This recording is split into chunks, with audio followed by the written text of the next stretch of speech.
Now we have to talk about Tupac, which I wasn't committed to, but then I watched the doc. So Didn't know you were getting that. you have a lot of people saying stuff in there that makes it sound like maybe he was responsible for that murder, which has never been proven. That's a very serious thing. But you have Keefe D and over in Vegas now, getting ready to go on trial for that case, saying those things. I told you can't trust these niggas. Now Puffy done killed Tupac, man. Puffy's a sucker, man. You know, I have my guys with me, Thug Life guys, and we heard what he had to say. He basically said he ain't have nothing to do with my brother's murder. We don't talk about things that are nonsense.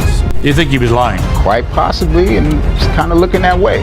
Here we are 27, 28 years later. The theory involving Nobody wanted to say it out loud, but the moment Tupac Shakur's name came up, the energy completely shifted. What started like a normal conversation suddenly turned into something heavy, something uncomfortable. Because now, people weren't just remembering a legend, they were questioning what really happened the night he died. And when whispers started linking Sean Diddy Combs to that tragedy, everything got darker. These aren't small claims. These are the kind of rumors that never really die, they just wait for the right moment to come back. And this is where it gets unsettling. Decades later, those same suspicions are being brought back into the spotlight, louder than ever. People close to Tupac are still carrying that pain, still searching for answers. And now with new names like Dwayne, Keefe D. Davis entering the picture, the story doesn't feel finished anymore. It feels like something that was buried is slowly being uncovered. And the scariest part is the deeper you go, the more it feels like the truth was never meant to be simple. and him is quite high on the list. Our family,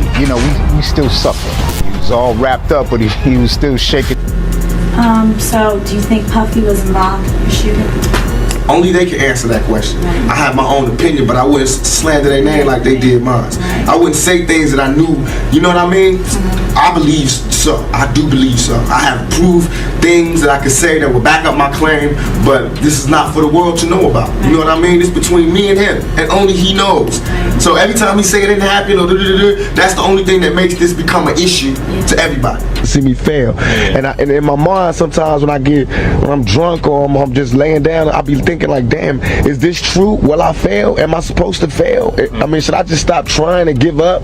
But then I'll be like, nah, hold on, that's exactly what they waiting for me to do, is to just say this is too much, I can't take it and give up. So now it's a fun little game that I cry at. For years, the tension between 50 Cent and Jay-Z stayed buried beneath the surface. There were no loud interviews, no direct shots, and no obvious public feud that fans could point to. But anyone paying attention could feel that something was always there. It was the kind of silence that feels heavier than words, the kind that makes people wonder what is really happening behind closed doors. Now suddenly, that silence is breaking, and 50 Cent seems ready to bring everything into the spotlight. At first, people thought this was just another battle of egos. Two legendary names, two powerful brands, and two men whose influence shaped the culture. But the moment Sean Diddy Combs starts being mentioned alongside Jay-Z again, the entire story takes a darker turn. This no longer feels like simple competition. It starts feeling like something much deeper, something connected to old relationships, old power structures, and old secrets that were never fully addressed. Now the conversation shifts away from music and fame and starts moving toward connections. People begin looking back at who was standing next to who during certain moments in history. They start asking who remained silent when things were happening and who may have known more than they ever admitted publicly. Once those questions begin,